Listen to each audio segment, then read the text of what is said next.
Hey guys, it's Jessica from Peace Love Books, and today I'm here with my September wrap-up of the last 2 weeks of September. I did not even count how many books I read.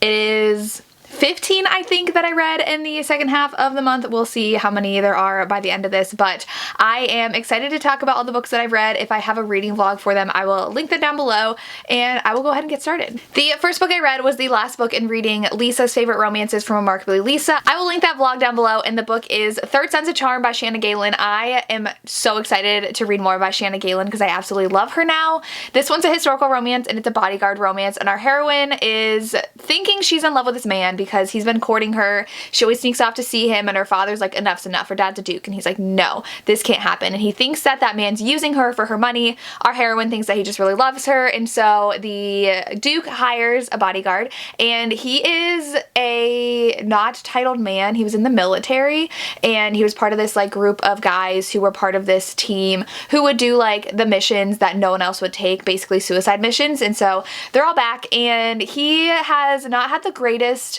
upbringing because he actually has a reading disability, and so it's undiagnosed dyslexia, but nobody knows what that was back then, so he was just seen as stupid, and that's how everybody treated him, so he is very self-conscious over that fact. And our heroine is really annoyed that he is around, and then she starts to get closer though to our bodyguard because they're forced to spend a lot of time together. He is going to go with you to like every event and never leave your side, and it is amazing. I love this book so much. I love a good bodyguard romance. It's forced proximity because he's always around her. I loved how she started to understand him and where he was coming from and start helping him with certain things because he has such a difficulty reading things because he's never gotten the proper education or help, and it's so sweet. I was just swooning over the whole thing. He's just definitely a very grumpy man. I definitely want to do another Grumpy Heroes recommendations because of him, and this one's amazing and I loved it. 5 out of 5 stars. Can't wait to read more by this author. Then I listened to the audiobook of With You Forever by Chloe Leese. This is book 4 in the Bergman Brothers series, and this one was cute. It was a marriage of convenience. Our hero is an artist, and our heroine is his sister's best friend, so the heroine from book 1, and they kind of had a moment at a family gathering, and they not accidentally kissed during a game of charades, I think, and they're both like petrified and like avoid each other, and now she wants to like be at their like cabin, I guess. I forget what they call it, but the hero's actually redoing it because it needs a lot of work, and he's like going behind his parents' back redoing it because it's going to cost a lot of money, and so he's putting a lot of money into it, and so she's like, well, I can't stay here then, so she has to stay with him, and they have to get married for a certain reason because the hero was left money and he has to get married to get that money, and so she decides to help out, and they fall in love, and it was really cute. I will say like not a whole lot happened. Like most of it took place like where they were, either in his home or like the home they were fixing, and that was really it. I wanted more to happen. Like it was really adorable romance, but if not a lot happens in a contemporary, I'm pretty bored. So I did give us 4 stars because I really liked the romance, and I love all the siblings. I loved all the family dynamics we got. I did enjoy the romance, but the plot could have been a little bit better. It could have been like just more happening instead of just this really slow, sweet romance. So I feel like it's more on the 3.5 side, but that's my personal preference. It's not a bad book, so I still really enjoyed it. I think it was a great addition to the Bergman Brothers series, and it was cute because he couldn't paint or like create art because he was so like just not able to deal with his emotions towards her. He would only want to paint her, and so he was in a rut with his painting too, and just talking to each other and exploring all that was really adorable. So I did like this book. It was very low angst, which I will talk about later. Other books that were way too boring and low angst that I didn't love, but this one was like right before I got annoyed with contemporaries, so I gave it 4 stars. Then I listened to the audiobook of A Hope Divided by Alyssa Cole. This is book 2 in this series. It is the Civil War series. I don't know what the series is actually called because An Extraordinary Union I absolutely loved. Our heroine's working for the Union, and so she is living in this home, and she like helps hide people, and so our hero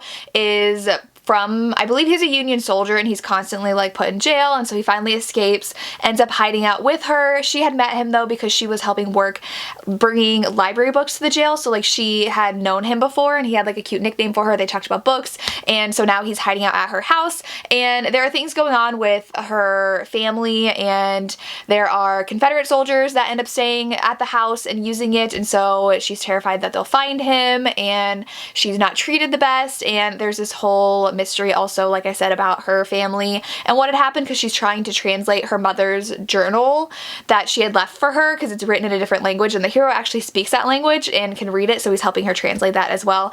I really enjoyed this one. I did give it 4 out of 5 stars. I do think the romance was a little bit like too slow and really did take a back seat to the rest of the plot. I was much more intrigued with her mother's journal, what she was going to uncover, what she learned about her family and how she was being treated by her family and why. And so all of that unraveling definitely took my attention and my interest much more than the romance did. I think the romance was a little bit too slow and then turned really insta-love real quick. I feel like there wasn't enough development there. But overall, it was a really good book that I really enjoyed reading. It's just not for the romance, so know that when you go in, but that's why I gave this one a 4 out of 5 stars. Then I finally picked up Stamped by Jason Reynolds and Ibram X. Kendi, and this one was absolutely amazing. I already have plans on using some of it with my classroom and some of the text that we read, using it as a supplemental text to read as well with that, some parts of it, because it tells the history of racism in a really approachable way, in a digestible way, and I loved Jason Reynolds' voice in this and how just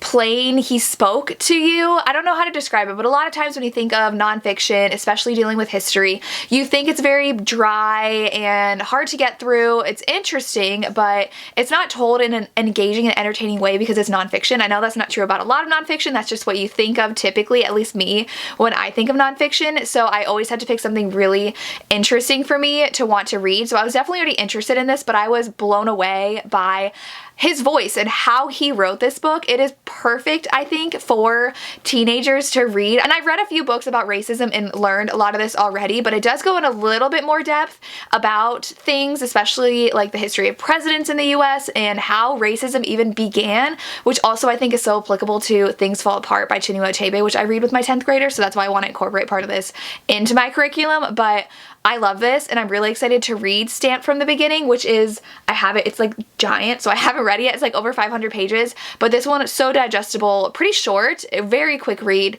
Definitely recommend for you to read. Even if you're an adult, it is something that is so easy to get through, but so impactful as well. The next book I read was Three Trials by Christy Cunning. I read this on ebook through Kindle Unlimited, and this is book 2 to the Dark Side series. I gave this 5 stars. It's a reverse harem. The heroes are all demon hunters. Our heroine is a ghost, and she had lived with them for like 2 years before they even knew she was there, because she didn't know who she was. She didn't know what she was doing there. She didn't know how to control herself. And so now she has a lot of control over being like able to touch things and move things and talk to them, and they're going through a couple more trials. This one actually, there's 4 books in the series, and so much is revealed about her and her past, which I really appreciated. If you watch my channel, you know I hate when you're dragged through book series and don't get any answers until like the last book. I hate that. So I loved so much that we were really engaged in this story, thrown a lot of information that we still have a lot we don't know, but we have enough where I'm like, oh my gosh, like what the heck's gonna happen? I need to know more. So I love this, and I gave it 5 out of 5 stars. Then I listened to the audiobook of Faked by Carla Sorensen. This one is one I've been dragging my feet to read because I'm obsessed with books 1 and 4 of the series, of the Ward Sister series. But books 2 and 3 are about the sisters in college, and book 3 is an accidental pregnancy. This one, our heroine is in love with her sister's best friend, and I had assumed it was going to be the romance with the best friend. Reading reviews on Goodreads though, I guess she was writing it to be the heroine with her sister's best friend and then changed it to be the best friend's brother.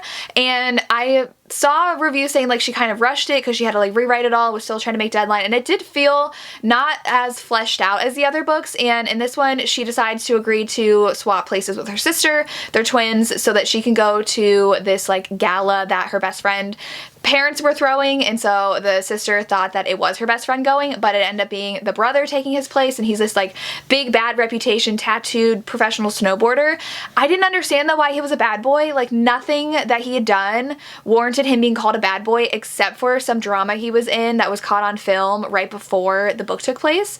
But like before that, I was like, but how is he a bad boy? I don't get it. Like, yeah, he has tattoos, but he's like really nice and really good at his sport. Like, where's the bad boy? I didn't understand, and he really did not get along with his stepmom, who is the twin sister's best friend's mom, and so he's a stepbrother to him, and she like vividly hated him and like was really rude to him, not like to the extreme, but like she was really did not agree with things that he did and like looked down upon him, and I like didn't get that either, why she really didn't like him. And so a lot of the drama stemmed from the family drama, but then she had to continue to like fake date then the professional snowboarder because they had to act like they were dating, I think, for some reason. I don't know, like it was a lot, and I feel like it wasn't developed that well, and I had a really hard time getting into the romance, so I gave it 3 out of 5 stars. I knew I wasn't gonna love it as much though, so I'm just like disappointed it didn't surprise me that I was gonna like it more. It was just fine.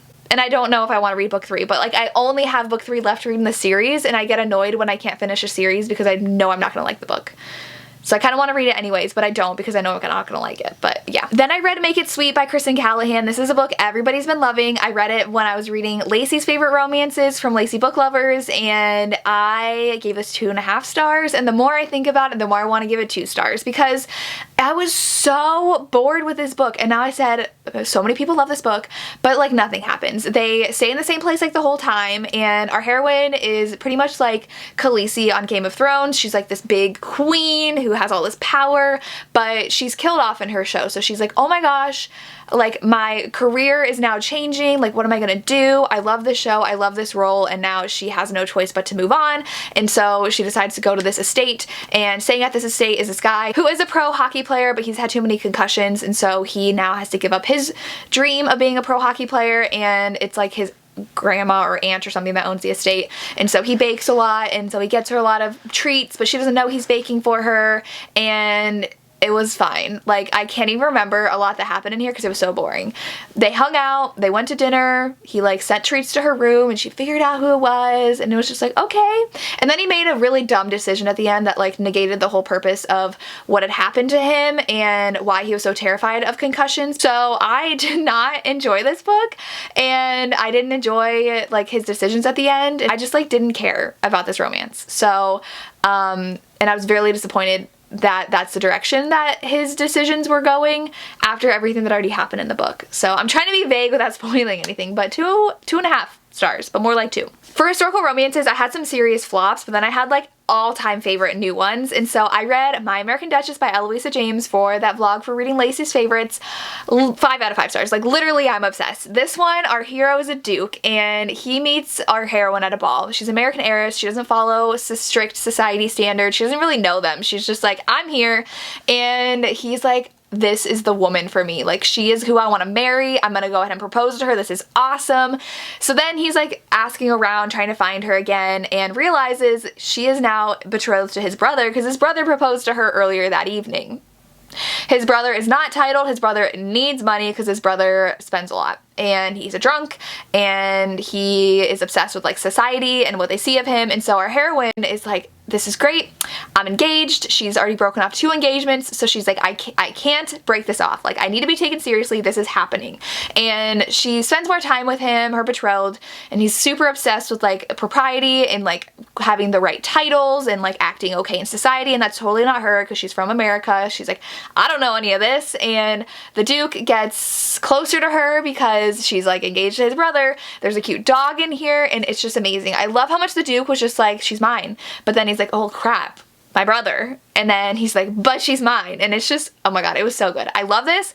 5 out of 5 stars. If you like drama and angst in your romances, you have to read this. Then I read the last 2 Sophie Jordan books in the Rogue Files series. So I read The Virgin and the Rogue, and this one I gave 3 stars. Now in this series, the last like 3 books of the series are not that good. They're basically pure fluff. There's not a lot to the plot. It's kind of insta-lovey, and I just am not the biggest fan of them. In this one, she is given this tonic by her sister because she's having really bad cramps, and it's kind of an aphrodisiac instead, and so she pretty much jumps the Duke that's staying there and is horrified afterwards, but they are like, wow, we had some really great chemistry together, and it's their romance, and it was just fine. Like, that's like literally all the plot was. And so she is also betrothed to someone else, so she's cheating on him the whole time, and then she realizes she's never gonna feel that with her betrothed, and like, okay, fine, but like that was it. So it was kind of boring. I feel like there's nothing else to the plot other than like this attraction to him, and I want more substance to my romances. There's so much more in the previous books in the series. I love the first 4. They're so good, but this one, I didn't love. So I gave it 3 out of 5 stars, which I feel like is generous, and I felt the same way about the last book, which I'll talk about in a second. Between these Sophie Jordan books, I did read A Lady of Rooksgrave Manor, and if you watch my vlog, Reading Lacey's Favorites, this was in there, and I am obsessed. 5 out of 5 stars. Oh my gosh. I love this book so much. It's a monster reverse harem. Our heroine meets this doctor at this house she's working for because she's a maid. She's pretty poor, and he is like Dr. Jekyll, Mr. Hyde, and things happen. And then he takes her to this manor and is like, you can work and live here and have all your wildest dreams come true. And she ends up meeting a lot of men who are absolutely smitten with her and just literally want to make her happy, and she loves all of them. So we have an invisible man, there is a man made out of clay, there's a sphinx, there's a vampire, and then there's Dr. Jekyll, Mr. Hyde, and it is amazing. I loved it so much. I loved how smitten they were with her. I loved how she just loved her new job, and it was amazing. There's a little bit of intrigue and mystery and a bad guy in here too, and I already want more. Book 2 doesn't come out until 2022. And I'm dying for it. So I gave this 5 stars.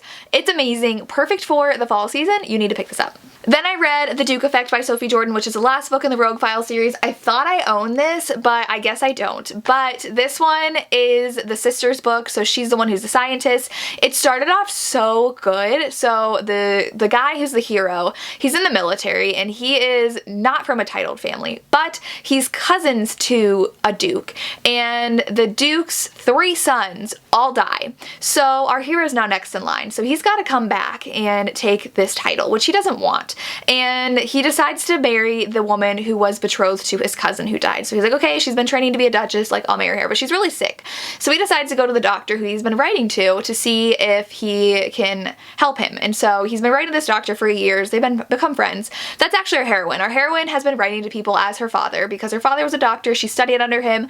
She knows a lot. She's pretty much a doctor, but she's not allowed to be because she's a woman. And so she meets him and she's like, well, my father's dead. And he's like, but I wrote to him like 2 months ago. Like, what are you talking about? So she has to admit that she's the one writing to him, and so he's super angry. So he's angry at her for like the whole book, and then it's really insta-love at the end. And so I didn't really love this. There were a lot of loose ends too, like with his betrothed and like what was happening there, and the tonic thing came up again. That was like the aphrodisiac, which I think was like annoying in book 1. Like it was entertaining, but then I'm like, we're bringing that in again? Like I don't need that. And so I gave this one 3 out of 5 stars too. It was just, again, like pretty fluffy. It had the beginning of a really good historical, but then just became insta-lovey and fluff, and I just didn't care. Then I read The Duke and the Lady in Red by Lorraine Heath. I cried, you guys. I never cry in books, and I cried reading this book. Oh my goodness. I read the audiobook, and our heroine and our hero meet in the beginning. I forget where they are. They're like at a gambling hell or something, and so he sees her and he's like, like this is it for me. He is obsessed with her. He can't stop thinking about her, and our heroine reciprocates the feelings, but she's trying to swindle men out of money so she can take care of her family. And so she has people really close to her that she's trying to take care of, which my heart, that was like my favorite part of this whole thing, like who she's trying to protect. And so she decides to swindle him. It's like 5,000 pounds he gives her. She makes up this story about like her dead husband owing money and she needs it, so he gives it to her. So she decides to run off to Scotland, but as she's getting in her carriage to run away, the Duke shows up and he's like, is this really what's happening? And so he's like, if you want my money, spend a week with me and I'll give it all to you, like that she needs. And so she spends a week with him and they fall in love, and it is literally amazing and so heart-wrenching because of a certain character that she's trying to protect. Oh my goodness, like tears. I cried so much, and it just makes me so angry what some people had to go through during this time period because people didn't understand medicine and people only cared about society's opinions and looks and money. So this was just amazing and I loved it, and you all have to read it. Like seriously, please read this because it's amazing and I love it. Like Lorraine Heath, new favorite author of mine. I've already loved her historical romances like a lot, but this one hands down makes her a new favorite historical author of mine. Alright, we have 2 books left. So the next book that I did finish is The Dating Playbook by Farrah Rashan. I know that this was on my October TBR, but ended up finishing it yesterday, the day before yesterday, and so this one is a fake dating romance, and our heroine is a personal trainer, and she has an undiagnosed learning disability, and she just knows that she's really, really bad at school. She gets really bad test anxiety, reading's really hard for her and tested really hard for her. So she's never gone to college, but she's had all these opportunities slip through her fingers because she's not college educated. She is a trainer, and people would rather have a certified dietitian or trainer than what she has to offer. And how she wants to grow her business, she's like, I need to go to college, and she's like freaking out because she doesn't know how to do that. And so she ends up being approached by this guy, and he's like, your workout was really great, I want to hire you to be my trainer to help me get back into the NFL. And she's like, excuse me? And he injured his knee, and so he really wants to get back into the NFL. There's a reason why he wants to, and I don't want to spoil that, but they end up working together, but he wants to keep it a secret, and so they have to fake date to explain why they're spending time together. I really enjoyed this one. I ended up giving it 4 out of 5 stars. I think it went on a little too long. It's like 350 pages, which I'm like, it does not need to be that long. But I really enjoyed how they worked together, how they were both working through their different problems that they had, her specifically with wanting to go to college and dealing with her learning disability, and him because of the reason why he feels like he has to go into the NFL to get money for a specific reason. And I loved how they started falling for each other, but because she is a trainer, she's already dealt with men thinking that they can use her, and if they have like a physical relationship and she doesn't want to be not taken seriously as a female trainer, and if she starts a physical relationship with someone she is training, and everything's really riding on them working together for the success of her business. And I really, really enjoy this one. I love when we have both characters being athletic and we have a trainer training someone. It was a lot of fun, so I give it 4 out of 5 stars. And the last book I read was on audio, and that is I Think I Might Need You by Christina C. Jones. My library finally got more of her audiobooks in, and I'm so excited. I just listened to 2 recently, this one, and then the 1st of October I listened to the second one, so that's gonna be my next wrap up. But this one, I was excited for it, but it's a surprise pregnancy book, and it just says, like, she gets a surprise in the synopsis, but the entire book is about her surprise pregnancy. So I don't think it's a spoiler telling you that. I wish I had known that because I wouldn't have read this book. So she is a influencer, and she's really into working out and fitness, and so she's super in shape, but she hasn't been able to lose this like small bit of belly fat, and she's like, what is wrong? And so then they're like, maybe you're pregnant. She's like, no way. She takes a test. Turns out she's like 4 months pregnant, which she didn't know, and so she kind of thinks she might know who the father is but doesn't know, and it's a second chance romance, and I don't like drama around who's the dad kind of thing, and how to tell the dad, and will he like me for me or just because we're having a baby together. Like, I don't like that drama, and that's all this book was. And she didn't tell him right away when she knew he was the dad, even though they were starting a relationship again. So that bothered me. So I gave this 3 stars, but it's definitely personal preference. If I had known that was the synopsis of this book, I would not have read it. So I wish authors were more upfront about having secret baby surprise pregnancy books, because I don't like them, and that happened last year with a book too. Like, the entire plot, like 5% in, she figured out she was pregnant, but nowhere on the back of the book did it say it was a surprise pregnancy book, which if 95% of the book deals with that, that's not a spoiler, that's what the book's about. So didn't love this one. And those are all the books that I read in the second half of September. Let me know what your favorite book of September was. I would love to hear. As always, thank you so much for watching, and have a good day. Bye.